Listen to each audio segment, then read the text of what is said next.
Relations in its report on the vetting of the nominees for appointments as ambassador, permanent representative, and consul general, laid on the table of the House on Thursday, 16th January 2025, and pursuant to the provisions of Article 132(2)(e) of the Constitution, Section 22 of the Foreign Services Act, Cap 185(e), and Section 3 and 8 of the Public Appointments Parliamentary Approval Act, Cap 7F, this House approves the appointment of the following persons as indicated.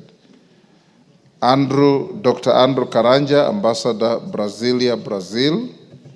Honorable Ababu Namwamba, EGH, Permanent Representative of Kenya to the United Nations Environment Program, UNEP, and United Nations Office at Nairobi, UNON, and Mr. Nur Yaro Gabo, CBS, as Consul General, Port-au-Prince, Haiti. Yes, Junet. Mr. Speaker, Mr. Speaker, this is a very important issue. And that's the reason why we have nowadays ambassadors getting approved through the House. Before, it never used to be there. It used to be the president appoints and they go to work. So we must have our views, because all of us are not members of the Foreign and Defense Relations Committee.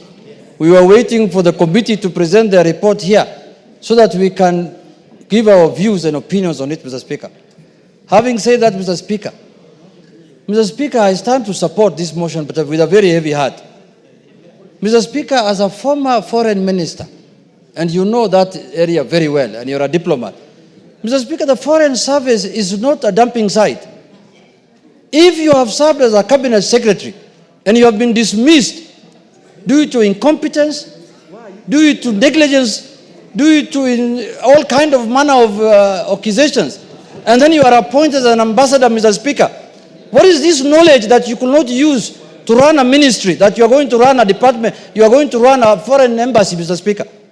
Mr. Speaker, once you have been dismissed summarily, the way some of these characters I'm seeing on this paper, on this motion have been dismissed, they should go and look for other things to do.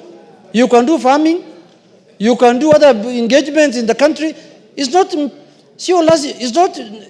compulsory for you to be given a job, Mr. Speaker. Mr. Speaker, let us emulate other developed democracies, where if somebody is relieved of his duty, he has other things to do. You need to have other professions. If you have a doctor, go and treat people. If you're a lawyer, go and do your other work. Yes, Honorable Junet, there is a point of order from member for Kinango. Yes, Kwenya. Thank you, Mr. Speaker. Thank you, Mr. Speaker. It is sad that the leader of minority is misleading this House. The cabinet secretary, the former cabinet secretary is speaking about or talking about, was not actually fired because of incompetence, because the president did not state any reason, and it is unfair for the leader of minority to continue misleading this House. That indeed the person who he is purporting to have been fired was fired for incompetence. In fact, he stated in the interview that he would serve in any capacity. I do not have, actually, he has insinuated. His insinuation is enough for us to know who he is talking about. Two of these nominees, Kwenya, are former cabinet ministers. So which one are you defending?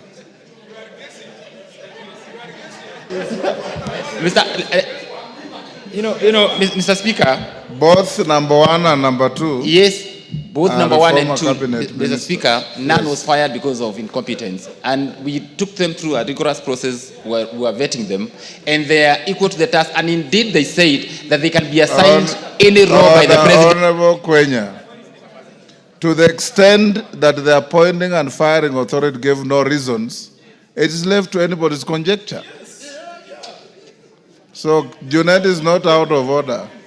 But Honorable Junet, take your seat. Honorable members, today is a special sitting, and we have 3 motions to deal with. At order number 10, order number 11, order number 12. before we go to 13 and 14. I want to propose to you to agree that orders number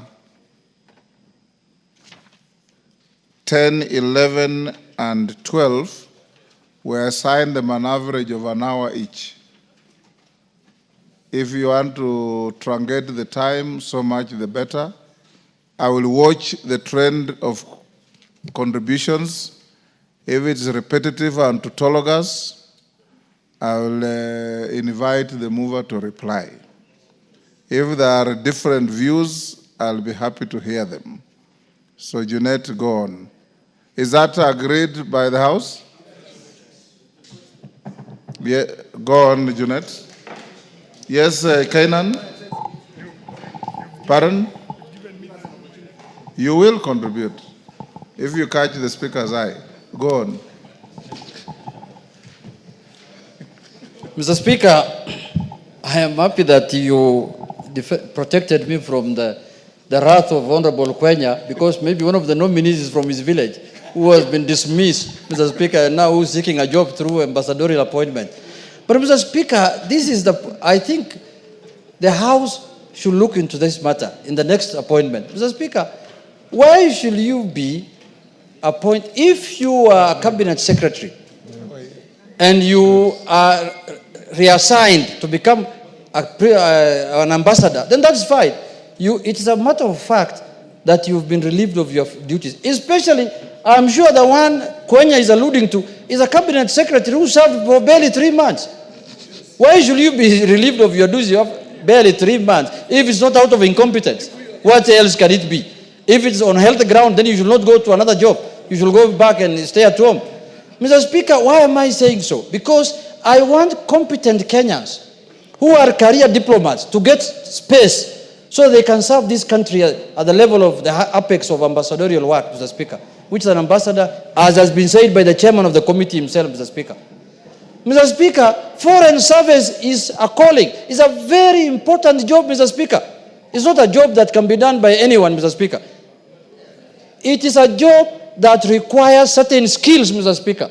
And you have nurtured many people when you are the Minister for Foreign Affairs, Mr. Speaker. One of the things I admire about the Speaker is his diplomatic credentials, Mr. Speaker. I'm being honest.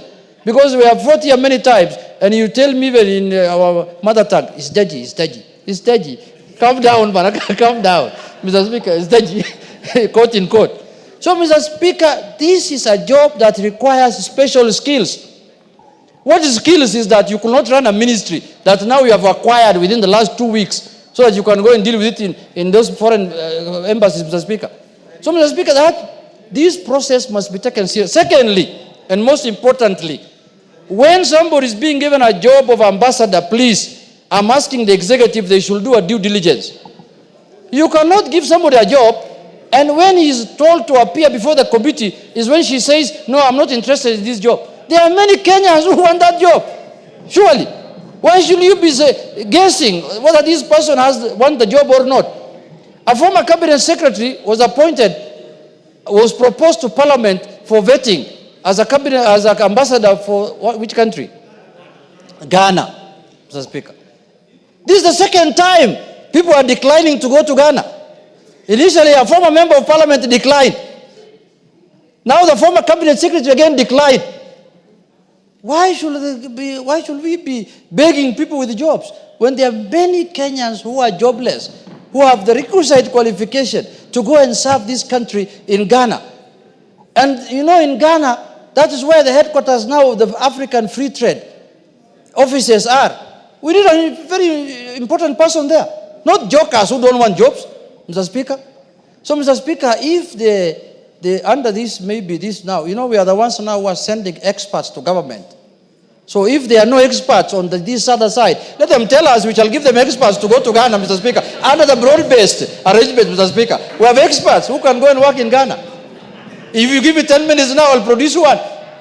Under this exchange program of experts. It's an exchange program under broad-based. Deputy Speaker. Honorable Speaker, just on a point of information for Honorable Junet, I think it's important for you to find out first what the challenges were for Honorable Margaret Nyambura not to be able to take up the position. I think she did confirm that they shared certain family challenges that prevented her from being able to leave the country and preferred to have a job within the country. So I think you need to find out what were the issues before you castigate her or castigate the station. Thank you.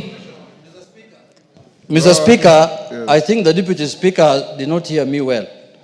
Mr. Speaker, these jobs when you are being offered, even you now, if you are to send me to a mission on behalf of Parliament to London, first you'll ask me, are you available from this date to that date? Before you bring somebody's name to Parliament. Parliament is a serious place. Before you send a name to National Assembly for approval and vetting, you must ask that individual whether he or she are interested in that job. At that level there. Not when she comes here, or the name is brought here, I tell you, oh, you see, I want to do farming, I have a big farm in Migori, I want to do sugarcane. That is afterthought. Before you give me an opportunity to serve, ask me whether I'm interested in this job. Because it's not the first time, it's not the second time. I don't want it to happen again, Mr. Speaker. I want this time Kenyans who are sure, Kenyans who are willing to serve the country to be given an opportunity. In conclusion, Mr. Speaker, I support the motion because some of the members also whom I see there can do. Let's give them a second chance now. Let's give them a second chance. We see how they perform. Because the first chance failed, Mr. Speaker. Now let us see, let's give them a second chance. We see how they perform, how they do, how they will serve the country. Mr. Speaker, with those few remarks, I support. Mother Wangari. Thank you. Thank you, Mr. Speaker. I also agree with Honorable Junet that we give them a second chance, because sometimes you'll have a member who will be here, not do very well as an MP, but when become a senator or a governor, they do exemplary job. And because they had not been dismissed on grounds of being ineffective,